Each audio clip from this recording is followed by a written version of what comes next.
he literally puts his 2 hands over my boobs and presses them.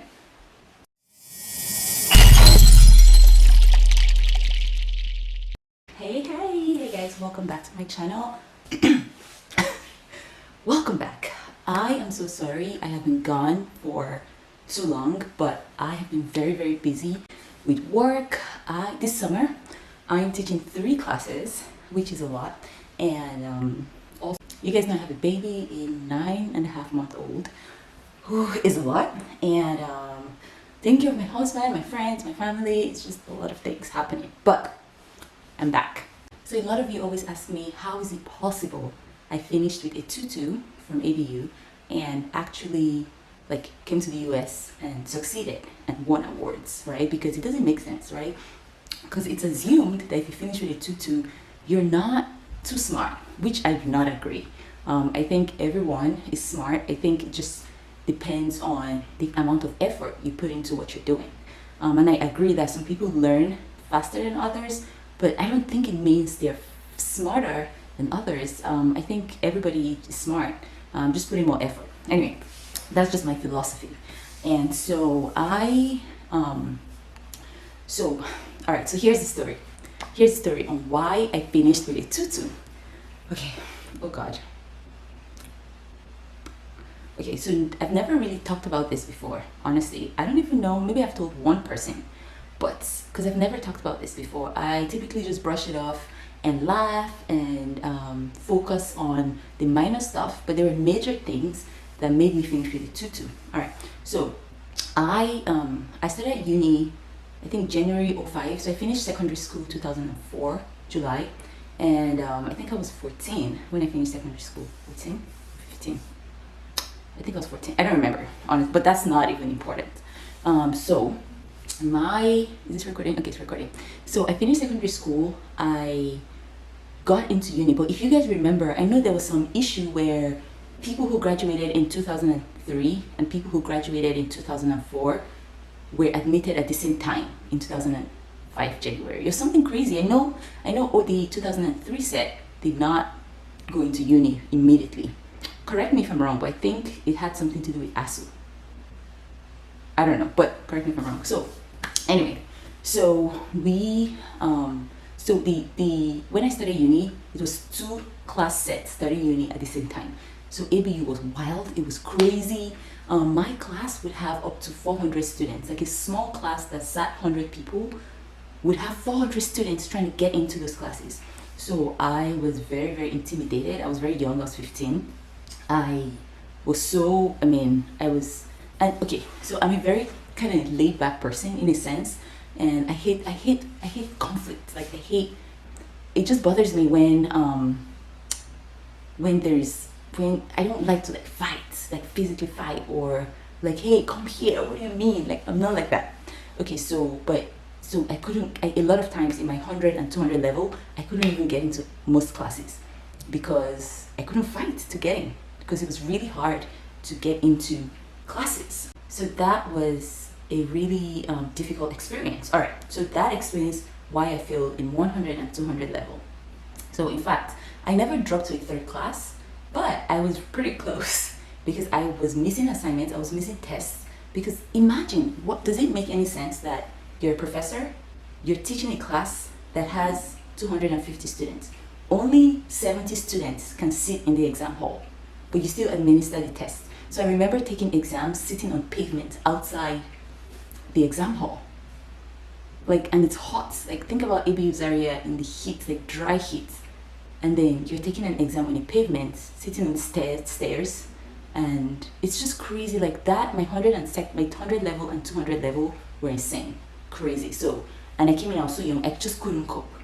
And then I was obsessed with playing the guitar, so I never, even when I had time, I would spend time playing the guitar. And so yeah, so that was that. Okay. So like I used to cry all the time. I just hated it. And I wanted to go to private school. I wanted to go to CU, but my parents definitely could not afford it. Like they were like, nope, that's too much. They could afford it, but my parents always feel like, why would we spend that money sending you to CU when you have all these cousins and you have all these people that need money. So why don't we just spread out the money for everyone to enjoy? So, and I have no, I honestly, I think I tweeted about this, but my dad has been so helpful to his family, and that has cost me a couple things in life. But I never regret it. Like, I never have any resentment against my dad, because I feel like his generosity and his heart and his kindness towards people, towards his family, is why today I'm so blessed. And also my mom, you know, like we've had house helps who they've sent to college, like they've sent to university. Like 3 of our house helps have graduated university, and 1 is about to go into university. So my parents are very kind people. Like, it blows my mind. And so I would never complain that they decided not to send me to CU, like to Covenant University, like an expensive university, versus saying, hey, you know, there are all these people that need help. We're gonna help people instead of spoil you, you know? Okay, well, anyway, I sidetracked. Okay, so my 300 level was when I started coming into myself. I like to call it that.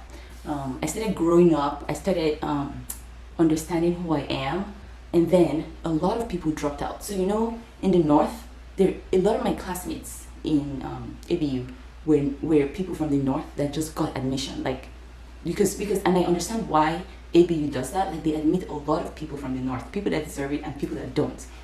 And I actually support that, because it's helping people get educated in the north. Like, people that would otherwise not get education, you're getting educated.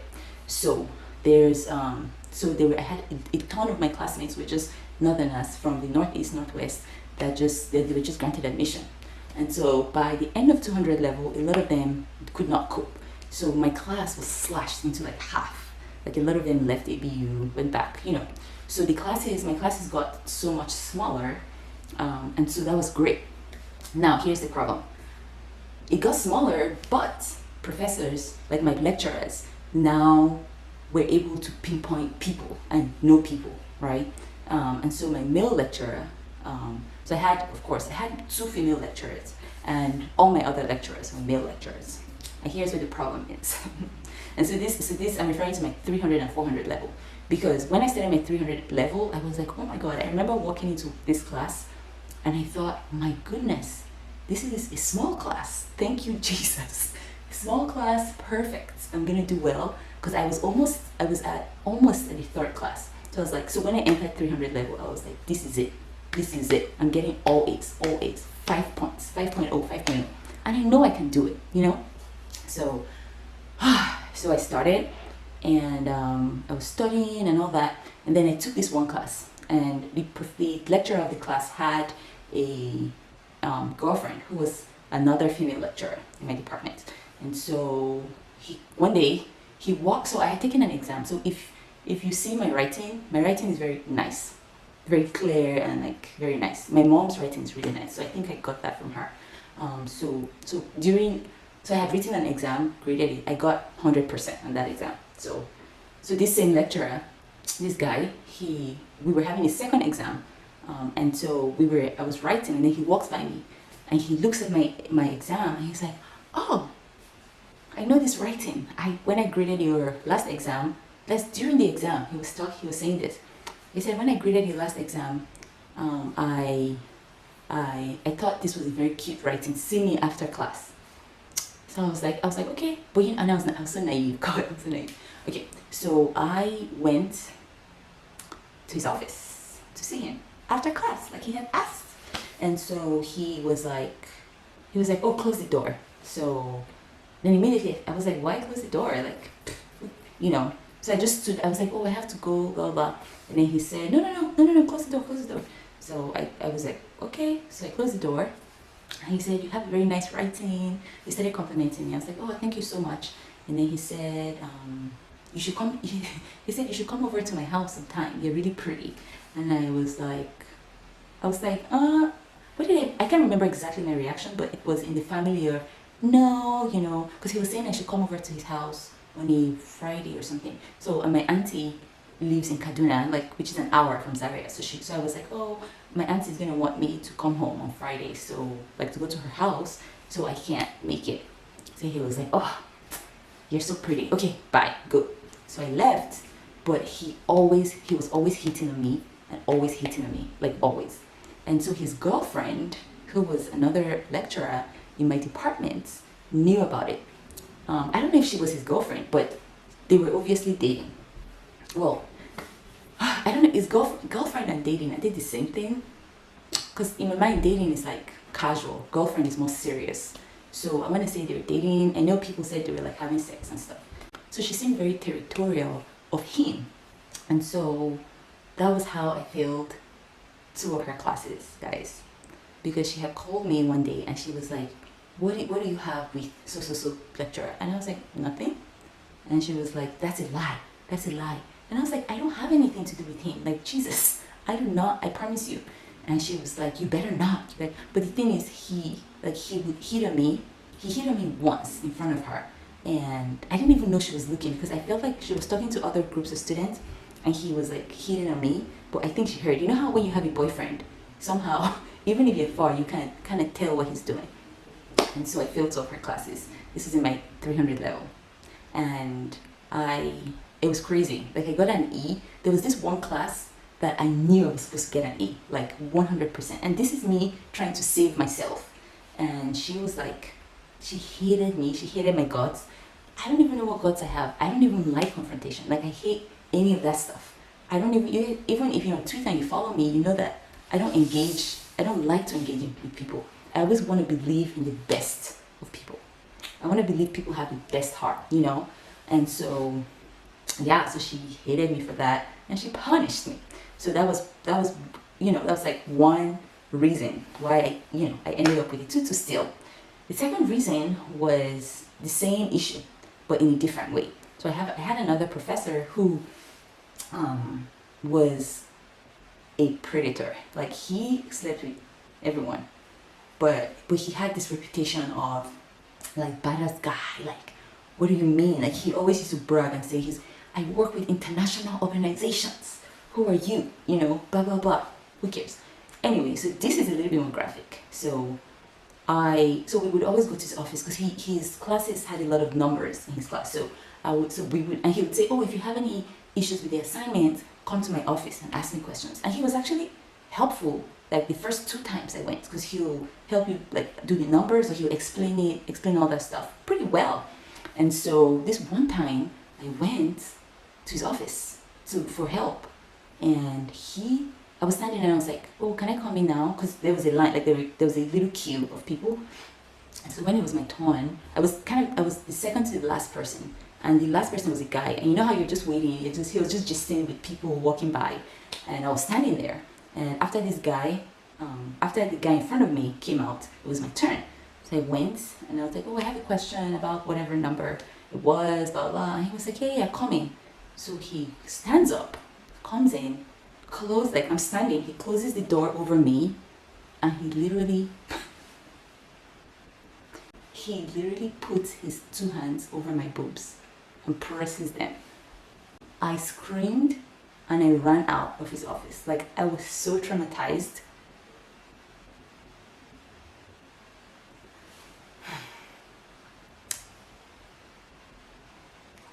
Like, I was so traumatized. Like, that was such a horrible experience. Like, just thinking about it now is bringing back all these emotions. And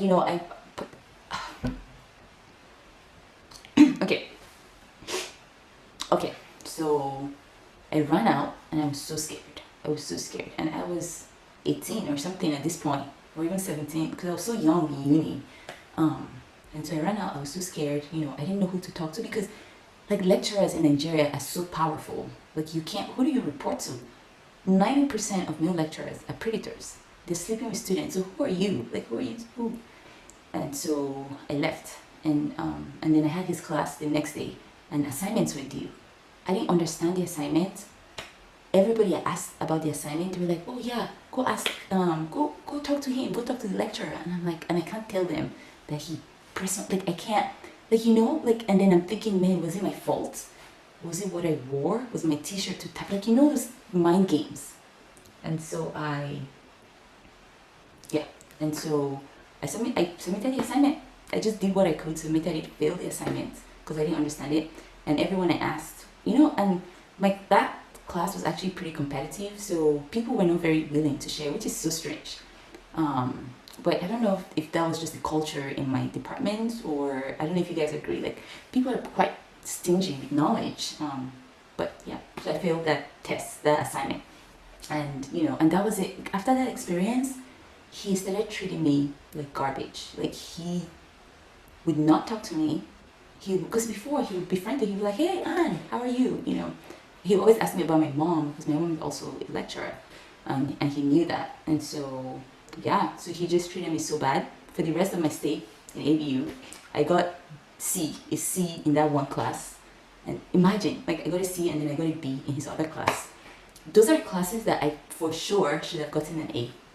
Like, for sure, like, they weren't rocket science. But I know that he failed me on purpose, and because he just couldn't have his way with me. And I know a girl that he was sleeping with that got A's in those classes, and that's what it is, and she actually finished with a 2-1. And it's nothing against her, she's a smart girl actually, but it just dims the light on her smartness because of that. And it dims and this one guy, like, Jesus, like, that professor, that lecturer, I'll never forget him. It's horrible. And then yeah, and so that was kind of, those were my 2 experiences that kind of ruined my 3rd and 400 level in ABU. And so there were 4 classes in those 2 years that I could have easily gotten A's to boost my CGPA to a 2-1, but I was failed. And yeah, and then I ended up finishing with a 2-2. And my 2-2 was pretty high, like, it was a pretty high 2-2, just because I was doing well in the other classes. So I had and the thing is, I had some awesome male lecturers that never hit on me. I did well in their classes, right? But those 2 hit on me. And even women, that woman ruined my experience because she was protecting her man. She thought I was trying to seduce him, and so she failed me. Yeah, anyway, so those were my experiences, and I just wanted to share this with you guys because I get a million questions about, like, what happened? How is that possible? How can you be a professor in public health, winning awards, writing, like, you seem intelligent? How would you graduate with a 2-2? And honestly, this is why. And with everything happening in Nigeria, with Kiki Morty's, is it Kiki? I forgot her name. That expose she did, I was just watching it and I'm like, holy cow, this is real. And so I just wanted to lend my voice. Yeah, so that's it. That's my story. And I want to encourage you, if you're a guy, believe, girls. Like, your default should be believe. Your default should never be doubt. Your default should believe. Your default should be believe instead of doubt. And because people are going through stuff, like, girls are going through a lot in Nigeria. And this is just me. Like, if you respect me, if you trust me when I say that people were going through stuff. Like, I went through stuff, and that affected my CGPA. And that, honestly, like, I'm happy with my life right now, but I know that if I finished with a 2-1, I would have had more opportunities around the world. Maybe I could have gone into Harvard, because you guys know I applied to Harvard. I didn't get in. But maybe I could have gotten in, who knows? But those little things can change your life forever. Those little consequences for being a good girl, and refusing to do what's wrong. And so, yeah. But anyway, all right, I'll see you guys in my next video. Bye-bye.